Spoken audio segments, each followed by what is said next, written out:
Hey there, mandolin player. If you're getting ready for the holiday season, then I've got a perfect tune for you inside of this lesson. Today we're going to be looking at We Three Kings. This one was written by John Henry Hopkins Jr. in 1857 and is the first American Christmas carol to become widely popular. So it's a really great tune to add to your repertoire, and I bet it will be the perfect backdrop to all of your Christmas celebrations this year.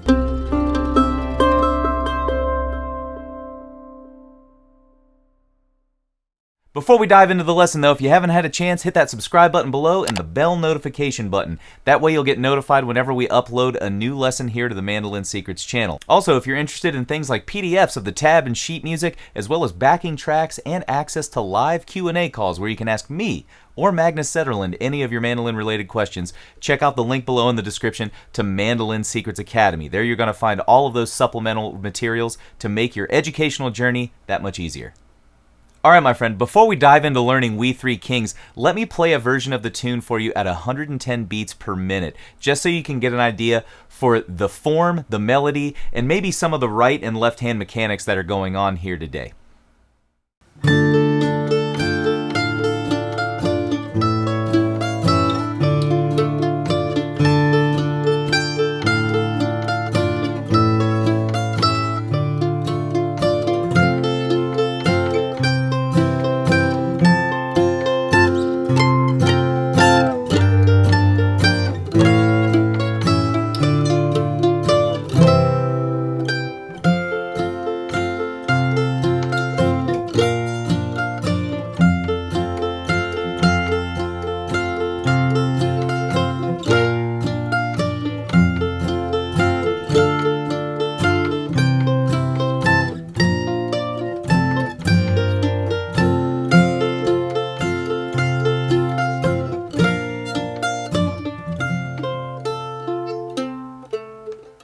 Alright my friend, there you have it, We Three Kings at 110 beats per minute. So you may have noticed that this arrangement involves a lot of cross-picking in the right hand. The melody to the tune is actually pretty simple.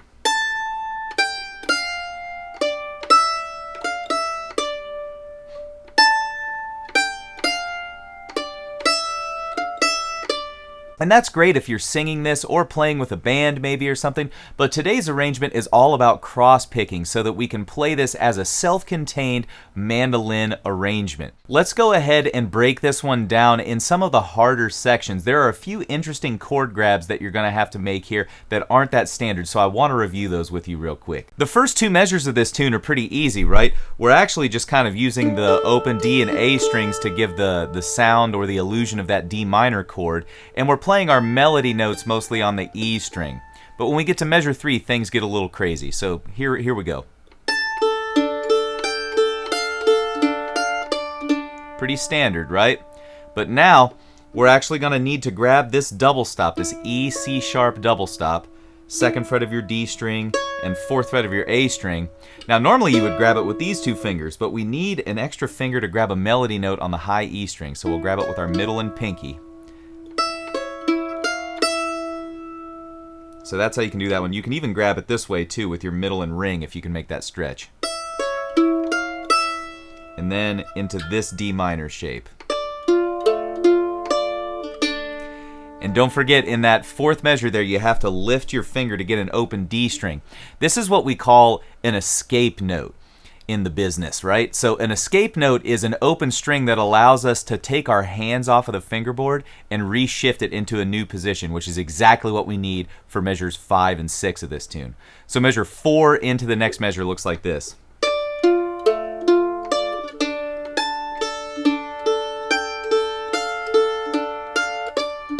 And then back to that shape.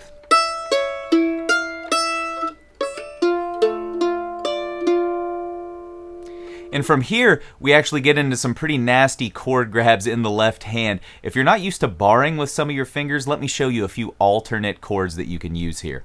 If you're looking at the tablature, if you're reading along and have that, the 3rd line down, we're going to be starting with an F major chord, that's this voicing.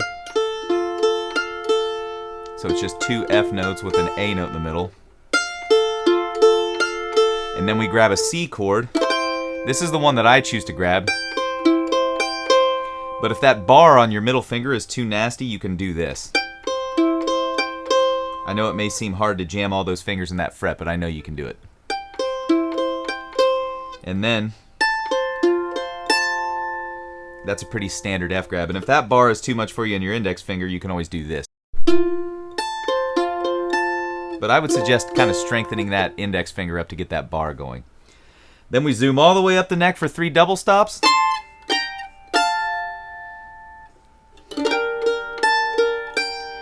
And then here's a really kind of crazy measure right here. Because now we go back to that double stop, but we're grabbing that note on top of it.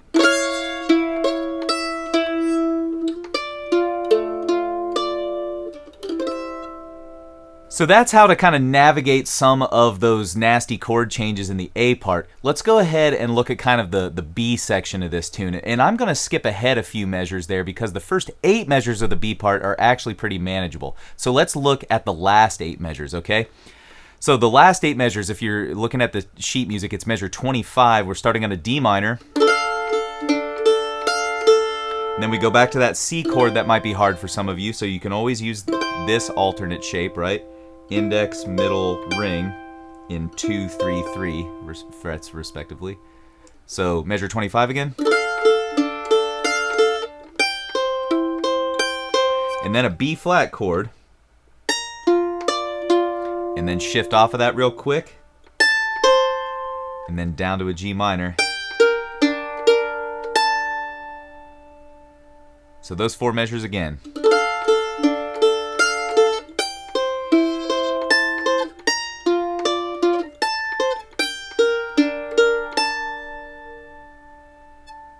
And from there, you should be able to handle the rest of the tune. But I wanted to slow those motions down just so you could see exactly how my fingers were moving through some of those chord shapes. Now, as you're playing through a lot of those, you might notice that you're getting a lot of notes that aren't ringing or sustaining very long. And that probably means that your left hand strength just needs to build up a little bit to be able to grab and move between some of those chord shapes fluidly. This might be what your version of We Three Kings sounds like at first try.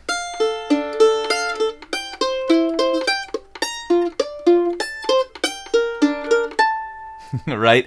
A little staccato in your articulation. So really try to pinch those bar shapes between your thumb and your index finger. Make sure they're aligned on the back of your neck, and to hold those chord shapes down as long as possible. I know it'll burn in your wrist a little bit, but you'll thank yourself for doing that physical conditioning. So you want it to sound more like this.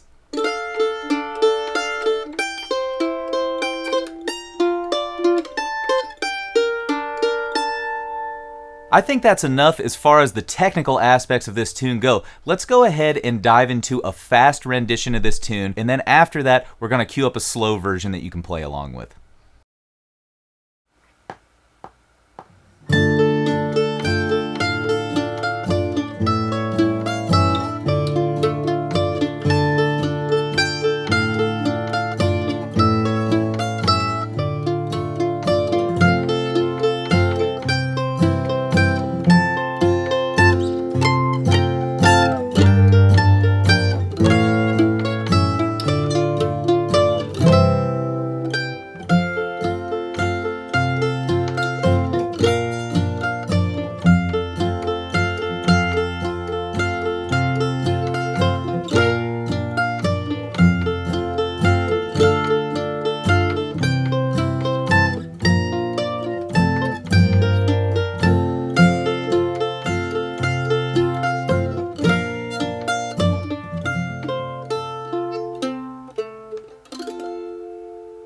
There it is for the fast version. Let's go ahead and dive into a slowed down version of We Three Kings at 70 beats per minute. This one should be a heck of a lot easier to kind of play along with and at least see some of the left hand motions that I'm making through those difficult chord changes we talked about earlier.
There you have it, a Christmas classic, We Three Kings, and like I said earlier, the first widely popular American Christmas carol. Before we get out of here, if you haven't had a chance, hit that subscribe button and the like button below, and also if you're interested in PDFs and backing tracks to help you kind of speed up the learning process, check out the link below in the description to Mandolin Secrets Academy. Drop us a comment below and let us know what other holiday tunes you would love to see here on the channel. All right, my friend, that's it for today's lesson. I hope you enjoy We Three Kings.